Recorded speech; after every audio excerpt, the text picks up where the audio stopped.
I still feel like I'm like, yeah, am I gonna wake up any minute now? You know what I mean? Like, because like I see these videos, right? Like at other churches, and people are talking about their testimony. And I'm like, oh, that's so cool. Like one day I never thought I'd actually be that person to sit in this chair and talk about my testimony so soon. But like now I know, like, okay, this is the God that I serve. And I just knew like, okay, you know, there's got to be more than just coming to church and paying tithing and listening to a message and just going home.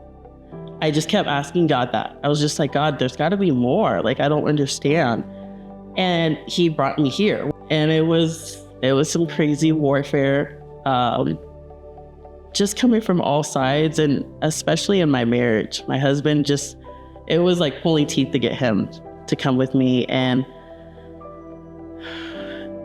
I honestly didn't know what I was going to do. I honestly was at this point where I was just like, God, I'm not giving up on you. You know, like I've always kind of teeter-totted back and forth, but this time I'm not doing it. And my husband was just kind of like not understanding, but he knew that I wasn't going to give up. Having people that truly want to see me and my family succeed, interceding on my behalf, not because we're in a class together, but because that's where their heart is. And they all like have the mind of Christ and truly are after the Father's heart. You can just feel it.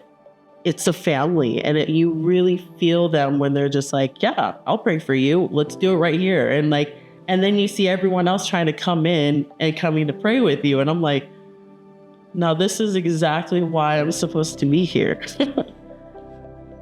So fast forward, me taking that step of faith, I didn't know that by taking this step of faith, coming to this KLS school and, you know, really just applying everything that I'm learning to my life, I just can't make this up. And I can't sit here and say that I would have guessed that this would have happened. My husband is now baptized. He's saved.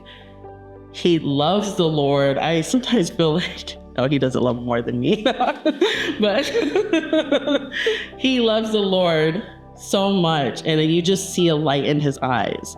And he's, you know, now trying to get on the worship team. Like he's plugging himself in. And I'm just like, how is this possible? Because like a year ago, this man wasn't having it. So that's how I knew, like, this is God. Like there's no explanation for this, because I literally tried it on my own for years. And it was like a no. But when I finally gave it to God and I finally just let him do it, that's when I saw like miracles happening.